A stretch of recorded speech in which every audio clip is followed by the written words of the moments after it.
Assamese story. Superhit Assamese story. সময় হ'ল পুনৰ এটি লাভ ষ্টৰীৰ। মই ধোন পুনৰ এটি লাভ ষ্টৰীলৈ আপোনালোকৰ কাষ চাপিলোঁ। আহক তেনেহ'লে ষ্টৰীটো আৰম্ভ কৰোঁ। নমস্কাৰ সকলোকে, আশা কৰোঁ সকলো কুশলে আছে। আহক তেনেহ'লে ষ্টৰীটোৰ আমোদ লওঁ আমি। মোৰ নাম মণি, মোৰ বয়স 25 বছৰ। মই দেখাত বহুত বেছি সুন্দৰী, একেবাৰে গুলপীয়াৰ ৰঙা বগাৰ নিচিনা। মোৰ গঠনটো হৈছে 34-28-30। মই এগৰাকী চাকৰি কৰা মহিলা। মোৰ মেনেজাৰজন খুব হেণ্ডচম, দেশৰ এজন যুৱক আছিল। তেওঁ মোক বৰকৈ লাইন মাৰি থাকেও আৰু যিকোনো কামৰ অজুহাতত মোক প্ৰায় তেওঁৰ কেবিনলৈ মাতি নিয়ে। পিছে মই কিন্তু সেইবোৰ একো বেয়া নাপাওঁ, কাৰণ ময়ো তেওঁৰ সান্নিধ্য বহুত বেছি এনজয় কৰোঁ। তেওঁ মোক মাতি নিয়ে, কিন্তু কামৰ হিচাপেই নাথাকে, যিহে অদ্ভুত কাম দিয়ে। কি দিয়ে গম পায়নে কাম? একো কৰিব নাথাকে যেতিয়া হিচাপ নিকাচ কৰিব দিয়ক। বৰ অদ্ভুত নহয়নে? তেওঁ মোক টাচ কৰি থাকে সেইবোৰ কৰোঁতে, বাট মই একো নকওঁ। তেওঁ যে তেওঁৰ হাতখন এবাৰ মোৰ কঁকাল, এবাৰ পিঠিত তেনেকৈ লৰাই থাকে। অৱশ্যে মোৰো বেয়া নালাগে তেওঁক। ময়ো ভাবোঁ কেতিয়ানো তেওঁ মোক মাতিব আৰু মৰম কৰিব বুলি। সেই অপেক্ষা মই কৰি থাকোঁ। এদিন হঠাতে সেই দিনটো আহিল। মোক মাতি নি তেওঁ ক'লে, মণি, আমাৰ এখন বেলেগ চহৰত মিটিং আছে, গতিকে মোৰ লগত তুমিও যাব লাগিব। অ' মাই গড! পিছে তেওঁৰ কথা শুনি মই প্ৰথমতে নাযাওঁ বুলি কৈছিলোঁ, বাট তেওঁ মোক জোৰ কৰাত মই যাবলৈ বাধ্য হ'লোঁ। ঠিক দুদিনৰ পাছতে আমাৰ মিটিং এখন আছে। সেয়েহে প্ৰয়োজনীয় নথি-পত্ৰ, কাপোৰ কানি আৰু লাগতিয়াল সকলো বস্তু সামৰি লৈছিলোঁ মই, কাৰণ মিটিঙৰ কাৰণেহে আমি গৈছোঁ। আৰু তাত থাকিবই লাগিব যিহেতু নিজৰ বয়-বস্তু সামৰি লোৱাই ভাল। বাট মোৰ মনৰ চুকত অকণমান দুখ। তেওঁ যদি মিটিং নকৈ ব'লা আমি হানিমুন যাওঁ বুলি মোক ক'লে হয়, উফ! মোৰ মনৰ সুখৰ কাৰণে মই নিজকে সান্তনা দিলোঁ সেই কথাষাৰ কৈ। দুদিনৰ অন্তত আমাৰ যাত্ৰা আৰম্ভ হ'ল। যাত্ৰাৰ সময়ত তেওঁ মোক ক'লে, শুনা, আমাৰ যিখন হোটেলত মিটিং আছে, সেইখন হোটেলত ৰুম এটাহে খালী দেখাই আছে। কথাটো শুনি মই অবাক কৰা দৃষ্টিৰে তেওঁৰ ফালে চালোঁ, বাট মই হেপী, কিন্তু তেওঁৰ ওচৰত শ্ব'ফো কৰিব নোৱাৰোঁ। তেওঁ পিছে মোলৈ মিচিকিয়াই হাঁহি এটা মাৰি ক'লে, তুমি কিয় ভয় কৰিছা? মোৰ ওপৰত বিশ্বাস ৰাখা। তেওঁৰ কথাৰ ওপৰত বিশ্বাস ৰাখি ময়ো মুখেৰে একো ইংগিত নিদি মনে মনে থকাই ভাল হ'ব ভাবিলোঁ। 1 ঘণ্টামানৰ পাছত আমি নামি টেক্সি এখন লৈ হোটেল পালোঁগৈ।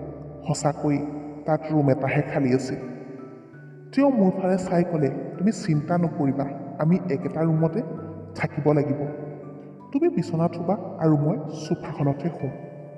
ময়ো উপায়হীনেই হ'লোঁ। মোৰ যথেষ্ট খং উঠিছিল কেৱল মাত্ৰ তেওঁক দেখুৱাবৰ বাবে, কিন্তু মই মনে মনে বহুত বেছি ফূৰ্তি কৰিছিলোঁ। কিন্তু তেওঁৰ ওচৰত মই একো প্ৰকাশ কৰিব নোৱাৰোঁ ন। আমি দুয়ো ৰুমলৈ গুচি গ'লোঁ। দেখোঁ তাত এখনহে বিচনা আছে, চোফা বুলিবলৈ নায়েই, কেৱল আৰামী চকী এখনহে আছে। তেতিয়া আবেলি হৈছিল। মেনেজাৰে বেগৰ পৰা কাপোৰ উলিয়াই বাথৰুম গ'ল। আমি দুয়ো এজন এজনকৈ ফ্ৰেছ আপ হৈ ল'লোঁ আৰু তাৰ পাছত তেওঁ খাদ্য অৰ্ডাৰ দিলে। কিছু সময়ৰ পাছত ৱেটাৰ এজনে খাদ্য লৈ ৰুমলৈ আহিল। আমি দুয়ো একেলগে বহি খোৱাত লাগিলোঁ। সেই তেনেকুৱা সময়তে মই মন কৰিলোঁ, তেওঁ কম নহয়, তেওঁ বাৰে বাৰে মোৰ বুকুৰ ফালে চাই আছেচোন। কাৰণ ময়ো তেওঁ চাব পৰাকৈ ক্ৰপ টপ এটাহে পিন্ধিছিলোঁ আৰু টপটোৰ সন্মুখভাগ বেছিকৈ কটা আছিল, যাৰ বাবে মোৰ বুকুৰ ভাঁজ দেখা গৈছিল। মই লৰালৰিকৈ খোৱা শেষ কৰি বিচনাত পৰি মোবাইল চাবলৈ ধৰিলোঁ। তেনেদৰে মোবাইল চাই থাকোঁতে কিছু সময়ৰ পাছত মেনেজাৰো বিচনাৰ ওচৰলৈ আহিলে আৰু এটা ছাইডে শুই পৰিল।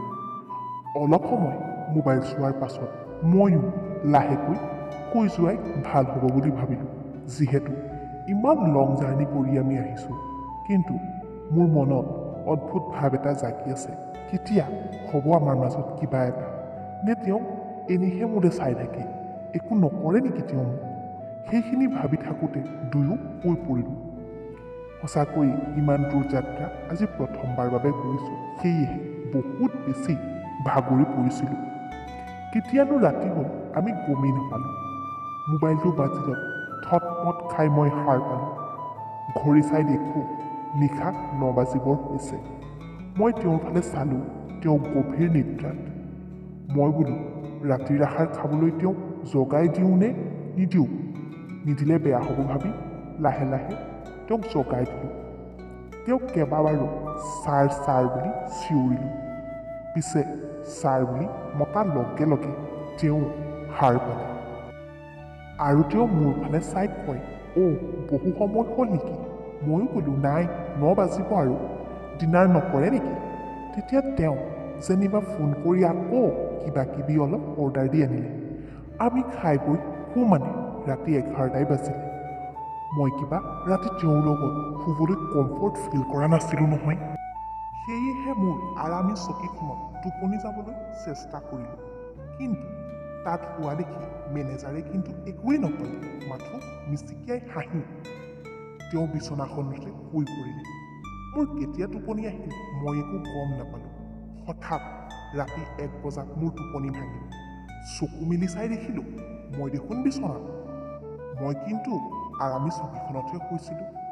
সিমানখিনি ভাবি থাকোঁতেই মই মনে মনে তেওঁৰ দুষ্টামী বুদ্ধিৰ কথা বুজি পালোঁ। মই মনে মনে থাকাই ভাল হ'ব ভাবিলোঁ। সি তাৰ ভৰি এখন মোৰ গাত তুলি থৈছে আৰু এখন হাতে কঁকালত ধৰি মোৰ বুকুৰ মাজত মুখখন লগাই শুই আছে।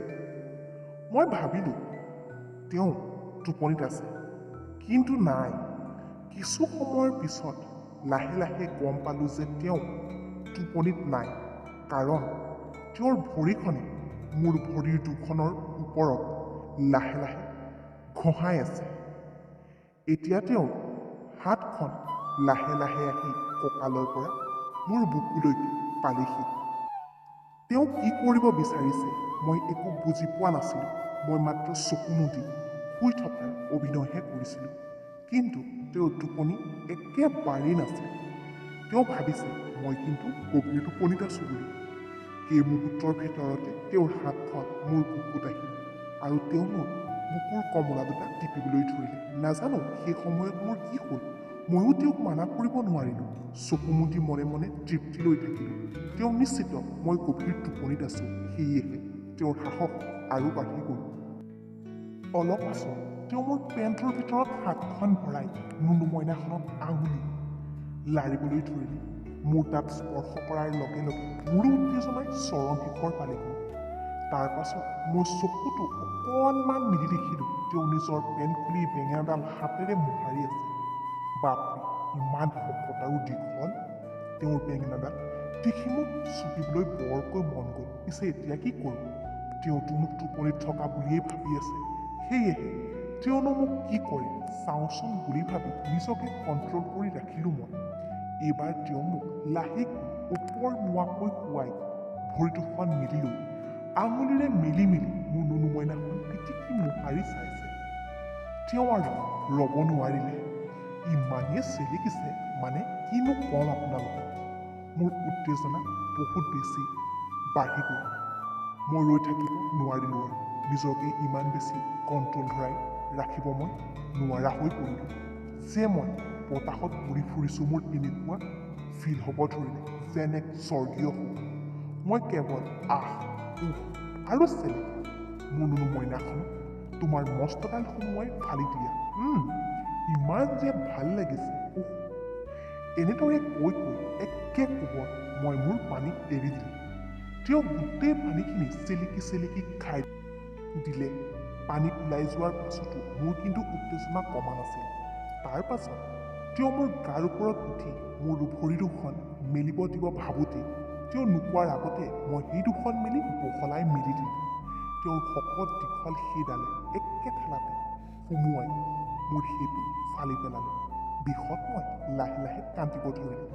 তেওঁ মোক তেওঁৰ মৰমেৰে চুম খাই খাই শান্ত কৰালে অলপ পাছতেই মোৰ বিষ কমি অহাত আমি পূৰা উপভোগ কৰা লাগি গ'লোঁ দুয়োজনে গাইজ ইয়াত আগবঢ়োৱা প্ৰতিটো ভিডিঅ'ই কেৱল এণ্টাৰটেইনমেণ্টৰ বাবে বনোৱা হয় কোনেও যাতে নিজৰ গাত কাটি নলয় this video' is only for entertainment hello' everyone আপোনালোকে শুনি আছিলে আছামিজ ষ্টৰী এই চেনেলত আগবঢ়োৱা প্ৰতিটো ষ্টৰী হৈছে কাল্পনিক কেৱল মাত্ৰ আপোনালোকৰ মনোৰঞ্জনৰ বাবেহে এনেধৰণৰ ষ্টৰী আগবঢ়োৱা হয় যদিহে ষ্টৰীটো ভাল লাগিলে লাইক শ্বেয়াৰ কমেণ্ট কৰিবলৈ নাপাহৰিব আৰু ফেচবুক পেজত চালে পেজখন ফ'ল' আৰু যদিহে আপুনি ইউটিউব চেনেলত চাই আছে তেন্তে চেনেলটো ছাবস্ক্ৰাইব কৰি থৈ যাব আজিলৈ আহোঁ তেন্তে পুনৰবাৰ লগ পোৱাৰ প্ৰমিছ কৰিম